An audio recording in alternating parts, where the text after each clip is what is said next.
Well, hey everybody, welcome back. Some of you may know Walthers re-released the 130-foot turntable.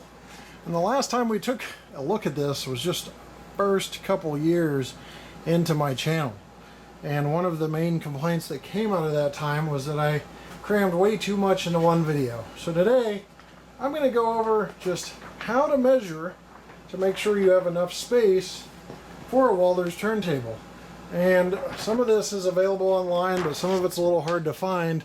It's really easy once you buy one though. Unfortunately, what happens is people get in situations where they don't want to buy one unless they know they can fit it into their layout. And as you can see, even on my layout, there's a limited amount of space for this roundhouse facility with the extension of stalls to fit in to this area and not run into that inner loop of track that you see off in the distance there.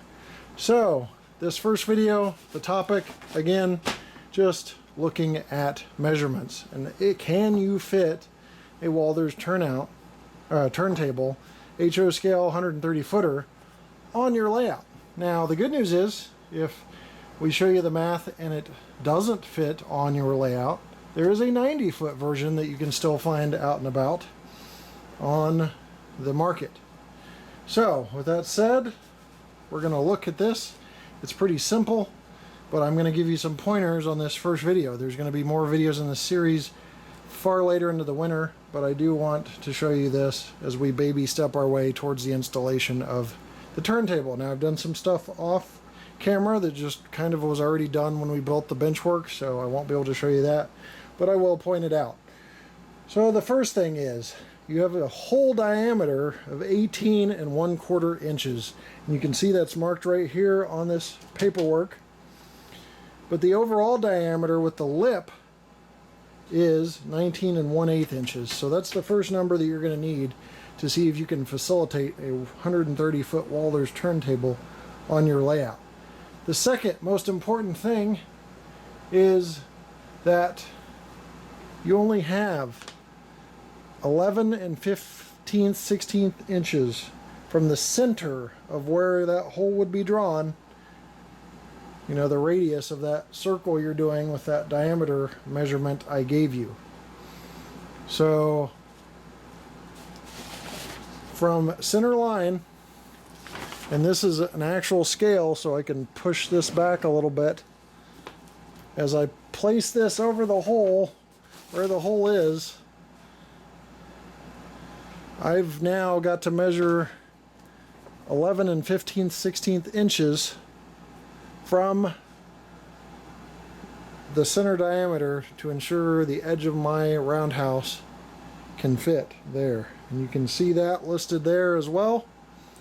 And if the base plate can facilitate that and still make a clearance, then you're good to go in your track planning skills. And there's track planning software also that will help you figure this out. But the big thing that snags people up, and you can see it from here even though this roundhouse is not in the best shape, these two bays here and here go out a couple inches further than the rest of them. So, and then for the control box, if you're looking at fascia there, you want to make sure that you have that 3 1/16 inch by 3 1/16 inch. But those are the diameters and measurements you need for this. You'll also notice my hole has these little notches out, and that's because the bottom of the turntable has little pegs. And if you're running on foam, no problem, you just kind of press it down in. But because this is on straight wood, we needed to make notches for those so they can fit. Okay, and when you are also measuring, there's a no track area. So there's a little sensor, and you want to make sure that that sensor, there's an optical sensor home position you see here, but there's also a no track area. In this case, it's going up and down relative to how the it's going to be offset 90 degrees from where your optical sensor is. So that's just the basics, the very beginning steps of installing our turntable I will break this down into 3 or 4 videos. It's going to be short. It's going to frustrate some people, but I want to make sure our beginners can process this without any problems, and that is the first step in the process. So with that said, we'll see you next time. You'll see this series peppered in through some of the videos to break up the reviews and such. So we'll be back for more of how to install a turntable on the layout here in future videos. Thanks for watching. We'll see you next time right here on the channel. Take care.